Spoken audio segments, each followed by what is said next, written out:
Welcome to the Sleep to Dream Analytics Explainer video, where better sleep starts with better understanding. Welcome to the Explainer. So today, we're going to jump into a really fascinating medical mystery, one where the main witness to the event is, well, fast asleep the entire time it's happening. Okay, so picture this. You stop breathing in your sleep. It's a huge problem, right? But how on earth do doctors solve that mystery when you, the main witness, are completely out of it? Let's dive into how they diagnose these sleep-related breathing disorders. All right, so let's set the scene. We're talking about a breathing problem that only happens when you're asleep. You can see why this is such a tricky thing to figure out, right? The patient has no idea it's even happening. And this is the main thing doctors are hunting for. It's called an apnea. Basically, it's a complete or almost complete stop in your breathing that goes on for 10 seconds or more. Now, why 10 seconds? Well, think about it. That's long enough to miss about 2 full breaths. Yeah, that's a pretty big deal. So you see the problem, right? This is the huge challenge for sleep specialists. They can't just ask you, hey, what did it feel like when you stopped breathing? You were asleep. So they have to become detectives. They need to gather all the evidence overnight, pretty much turning your bedroom into a high-tech observation room to catch the culprit red-handed. Okay, so how exactly do they pull off this nighttime surveillance? Well, let's take a look inside the sleep lab and see the main investigative tool they use to crack the case. It has a really fancy name, polysomnography. You and I would just call it a sleep study. And let me tell you, it is the gold standard for a reason.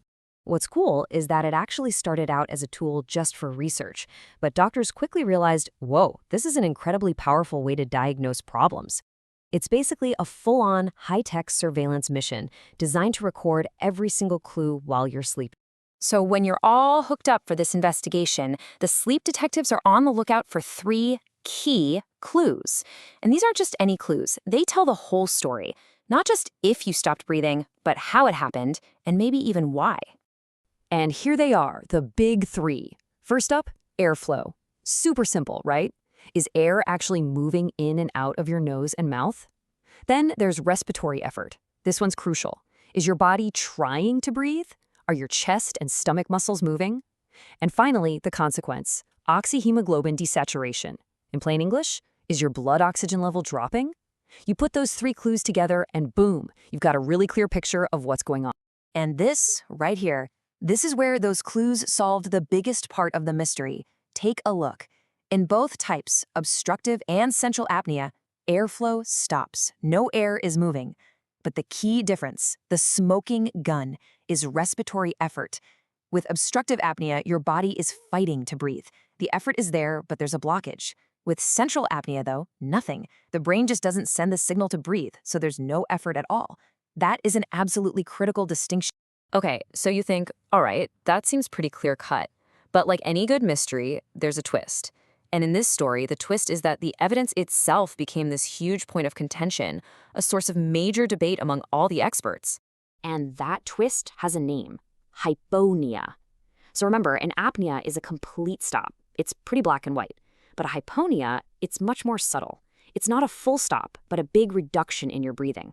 Think of it as really shallow breathing. The problem is defining what counts as a significant reduction. Well, that turned out to be way more difficult and honestly pretty controversial. And you won't believe this. At one point, there were over 15, that's 15, different official definitions for what a hypopnea was. Can you imagine that? It's like being a detective trying to solve a crime, but everyone has a completely different definition of what the crime actually is. As you can guess, this created some huge headaches, both clinically and even legally, for doctors just trying to do their jobs and make a consistent diagnosis. And this timeline really shows that conflict playing out in the real world. So back in 2002, the U.S. government's Medicare and Medicaid Services, or CMS, they set a really strict rule. They said a hypnea only counts if your oxygen drops by 4%.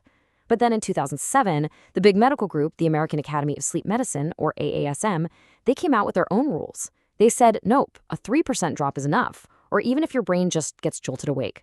So for years, you had doctors stuck in the middle of these 2 different standards. It wasn't until 2013 that the AASM pretty much adopted the government's criteria just to get everyone on the same page for patient care. All right, so the evidence has been gathered. The definitions, after a lot of debate, are finally sorted out. So how do the sleep detectives deliver that final verdict? Well, it all comes down to a single number. They take all of those apneas, the full stops, and all the hypoapneas, the shallow breaths, and they add them all up. Then they divide that by the number of hours you slept. The result is called the apnea-hypopnea index, or AHI. And that one number is super powerful. It tells you on average how many times every single hour your breathing gets messed up. And that AHI score is what determines everything. It translates directly into how severe the condition is. So an AHI between 5 and 15 per hour, that's considered mild. 15 to 30 is moderate, and anything over 30 events per hour, that's severe. And this isn't just some arbitrary label. That severe rating means a person is stopping or shallowing their breath more than once every 2 minutes all night long. And that's been shown to be linked with a much higher risk for really serious health problems like high blood pressure, heart attack, and stroke. And this really brings us full circle, right back to the whole controversy over hypopneas. There's this great quote from the source material that really hits the nail on the head. It says, "The consequence of the hypopnea may be deemed pathophysiologic." What that means is it's not the shallow breath itself that's the big problem. It's the consequences. It's that drop in your oxygen or your brain suddenly getting shocked awake. That's what's actually harmful. That's what makes it a real medical problem. So, where does that leave us? Well, for decades, the sharpest minds in medicine have been debating the exact definition of what a bad breath even is when you're asleep. And it makes you wonder, right? As our monitoring tools get smarter and more sensitive, are we finally going to solve this mystery for good? Or are we just going to uncover a whole new layer of even more subtle clues that we'll have to investigate all over again? Thank you for watching the Sleep to Dream Analytics Explainer video. We hope you sleep well and dream easy.